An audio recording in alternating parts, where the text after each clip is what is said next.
Dubbisi? Maaliif hin dubbisu laa? Obboleetti.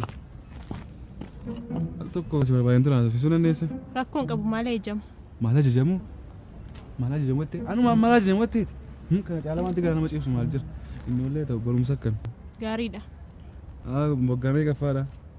Maali gaaffii poolisii goote biyyi nagaadha mini? Biyyi illee nagaadha garuu isinis xiqqoo gaangootti baatanii konfiidensii godhatame. Maal jechuu barbaaddeetu? Erga ilmi abbaa gadaan kottu ol fide cik tokko sitti immoo ijoolleen dhiirotaayyuu isin sodaachuu jalqabneera. Kun immoo citee dabarsitee akkan dubban. Dirqama ture. Dirqama illee mini jaallannee magoone isis kana manaa fudhaa malee.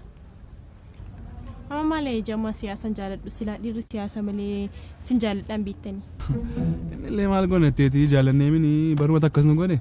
Anis garuu filatamuu keessatti gammadeera garuu anis siyaasa irraa biqilsa. Jarjaraan jiran ture akkas mini ilaamaa siita. Biyya alaarraa diyaaspooraan tokko dhufe dorgommii faashin shoo qopheessaa jira. Isa irratti immoo qindeessaa olaanaa ta'ee filatameera. Waaw faashin shoo baay'een jaalladha. Hin jaalladha taa'anii magaariidha. Galatoomina filachuu keef. Eessarraa dhufe yoom tures? Ilaa faashinichi kan inni gaggeeffamu biyya Faransaay magaalaa Barliinitti. Isa immoo achirratti modeelaan durba babbareedoo hin argamu jedhamee yaadama. Maal jettee biyya Faransaay? Biyya Faransaay magaalaa Barliinii. Gowa. Sinamma yoomitti dubara goyomsaa jiraattu. Wayyo. Kanaa bu'aa wal qixxummaa keenya.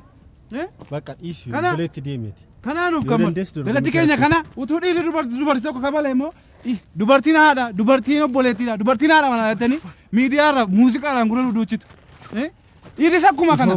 Dhiirris akkuma kana abbaadhas, obboleessas, abbaa manaadhas.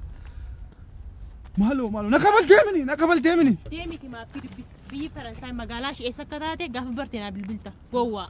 Haadha isaanuu caaluufi nu barsiisuufi. Baree inni irra oolle ka. Galgaloo. Nu caalan.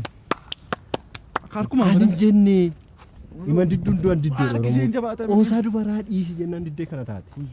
Maal na kabaltee mini sashinati na kabaltu garaachannee dhukkube garuu sanyiin addaam dammaquu maqamna. Irina naga maaltu nuuf? Kana booddeemma dhiirri dubarraa gadi minennee irina naga boon keenya nafu. Haadha isaanii nu barsiisuuf moo? Addaam ka'ii dammaqii. Kabalamteetta dhiitamteetta maaltu seefe arrabsamtee? Anaammoo wayyoo addaam. Kana wal qixxummaan keenya.